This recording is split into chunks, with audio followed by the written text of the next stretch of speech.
Wanita ini adalah yang paling kejam. Mereka tidak ada yang berani mengakuinya. Dia mengambil pisau jahat dan menusuk jantung Dewi Ular. Karena untuk menghindari Dewi Ular di kehidupan selanjutnya untuk membalas dendam, dia memerintahkan dukun untuk membuat tato dari Cusa, untuk mengukir mantra ke dalam tubuh. Lindungi dia selama sisa hidupnya dari disakiti oleh Dewi Ular.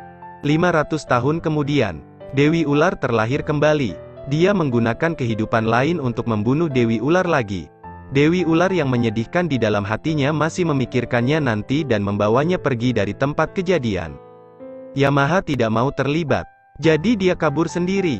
Di tengah jalan, dia bertemu dengan kakaknya yang datang menjemputnya. Beritahu kakaknya bahwa Dewi Ular telah merapalkan mantra padanya. Dalam kehidupan ini dia akan berubah menjadi ular. Saudara itu mengeluarkan pisau ajaib untuk membunuh Dewi Ular.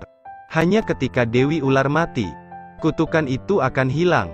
Ketahuilah saudara bukanlah lawan dari Dewi Ular. Dia memohon pada kakaknya untuk membunuhnya. Tapi dia tidak bisa melepaskannya. Melihat bulan hampir purnama, dia mendorong kakaknya yang ingin bunuh diri. Tetapi dihentikan oleh suaminya. Menjanjikannya, tidak peduli dia berubah menjadi apa, dia akan selalu mencintainya dan tidak akan meninggalkannya. Kemudian dia membawa Yamaha ke kuil. Biksu itu mematahkan kutukan untuknya. 3 Dewi Ular terluka dan berlari ke gua ular. Dia sangat kesakitan, sakit sampai mati lagi dan lagi.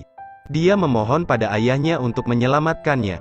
Beri dia kekuatan. Dia ingin membunuh orang-orang yang menyakitinya. Raja Ular merasakan putrinya dalam bahaya. Muncul lagi.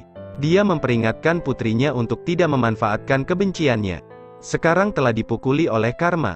Dewi Ular memohon bantuan ayahnya agar cintanya bisa berbuah. Bahkan jika itu berarti pergi ke neraka. Tidak dapat bereinkarnasi. Dia hanya ingin bersama Raja Ular. Mengatakan dia tidak membantu dan kemudian berbalik dan pergi. Meninggalkan Dewi Ular berkabung. Tiba-tiba tubuh Dewi Ular itu mengeluarkan asap hitam. Hidupnya telah berakhir. Dewi Ular tidak keberatan menutup matanya. Kemudian berubah menjadi mayat kering. Ratu Ular tahu bahwa jika putrinya tidak melepaskan karma yang telah ditentukan ini, tidak ada yang bisa membantunya keluar dari lautan penderitaan. Dewi Ular baru saja meninggal. Ayah telah pulih. Tetapi waktu hampir habis. Ratu Ular datang kepadanya dan meminta maaf atas nama putrinya. Dia telah menderita hukuman yang sesuai. Berharap dia bisa memaafkan putrinya. Dalam keadaan koma, dokter menguji darahnya secara berbeda dari darah manusia. Lepaskan cincin untuk membual dengan cincin ini yang telah menyelamatkan hidupnya berkali-kali. Ketika dia sombong, mobil tiba-tiba direm. Cincin itu jatuh ke slot di mobil. Keluar dari mobil dan periksa situasinya. Tiba-tiba seekor ular merah muncul. Dia ingin membalas dendam untuk Dewi Ular.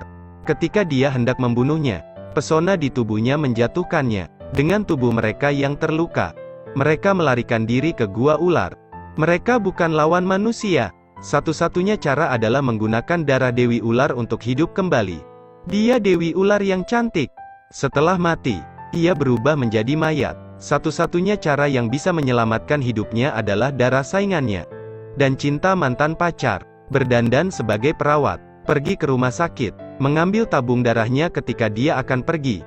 Lalu meraih tangannya. Karena dia tahu dia adalah antek Dewi Ular. Kekuatan cincin itu menyebabkan rasa sakit menjerit. Sangat sulit untuk melarikan diri ke gua ular. Teteskan darah ke tubuh Dewi Ular.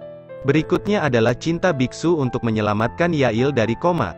Setelah menghabiskan semua jasanya dan meninggal, saya melihat bahwa dalam kehidupan sebelumnya dia melihat banyak harta emas dan perak di gua ular. Setelah bangun, dia pergi mencari pesulap, mengundangnya pergi ke gua ular untuk menemukan harta karun. Berjanji untuk membagi 3 atau 7. Tidak ingin ayahnya pergi, tetapi dia tidak bisa menghentikan keserakahannya yang tak berdasar. Ratu Ular, untuk menemukan ayahnya, berharap dia akan menghentikan ayahnya pergi ke gua ular. Kali ini jika dia pergi, dia pasti akan kehilangan nyawanya. Putrinya menjadi seperti itu. Dia tidak ingin dia diganggu lagi. Ayah skeptis. Nenek diuntungkan sangat buruk. Mengapa tidak pergi menyelamatkan diri? Ratu Ular mengatakan kepadanya bahwa dia tidak bisa mengubah kata-katanya. Hanya dia dan cinta dan kasih sayang semua orang yang bisa melakukannya. Mendengar itu, Dia segera menerima, mengemudi untuk menghentikan ayahnya, memohon padanya untuk tidak menyakiti Dewi Ular lagi. Dia dibunuh oleh kami di kehidupan sebelumnya. Disegel selama 500 tahun. Sudah cukup menderita. Tetapi ayah membenci tentang mata. Bukankah dia hanya ingin melihat apakah Dewi Ular sudah mati? Tetapi juga ingin merampok semua harta karun. Bersiap untuk pergi ke Gua Ular untuk menyelamatkan Dewi Ular. Dia tidak mengizinkan siapapun untuk menghancurkan jiwanya. Dia ingin menebus kesalahan kehidupan sebelumnya. Sehingga dia tidak akan menderita lagi. Ayahnya sangat mendukung keputusannya. Suatu hari dia akan tahu bahwa dia benar-benar ingin membantunya. Orang-orang datang ke pintu Gua Ular. Dan mewujudkan, lindungi sementara Dewi Ular agar tidak diganggu. Penyihir membacakan mantra untuk mengikat mereka berdua. Setelah mengumpulkan kekuatan sihir mereka. Dan terluka parah. Terlalu lemah untuk berubah menjadi manusia. Kemudian mereka pergi ke Gua Ular. Melihat Dewi Ular berubah menjadi mayatnya. Dia menertawakannya selamanya tidak bisa bangun. Dan saudara Yaya masih datang selangkah terlambat. Kakak Yaya memasuki gua. Cahaya itu melesat. Kenangan kehidupan masa lalu kembali. Dalam kehidupan sebelumnya, dia adalah murid seorang master. Biksu itu menggunakan batu ajaib untuk mencegah segel Dewi Ular dan kemudian memberikan batu ajaib itu kepadanya. Dia mengandalkan ingatan untuk menemukan batu ajaib itu. Ayah menemukan harta yang dia inginkan. Tapi dia tidak mau membaginya dengan penyihir. Memalingkan wajahnya seperti kertas nasi. Ketika dia tidak memperhatikan menembaknya.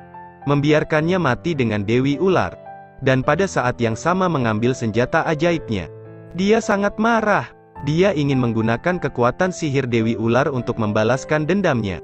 Sebelum meninggal, Tuan T menggunakan kekuatan terakhirnya untuk mematahkan kutukan Dewi Ular.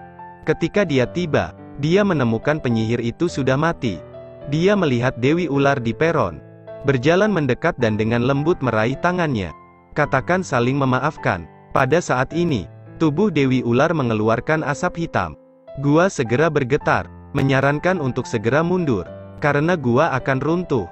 Dewi Ular cantik kita telah kembali.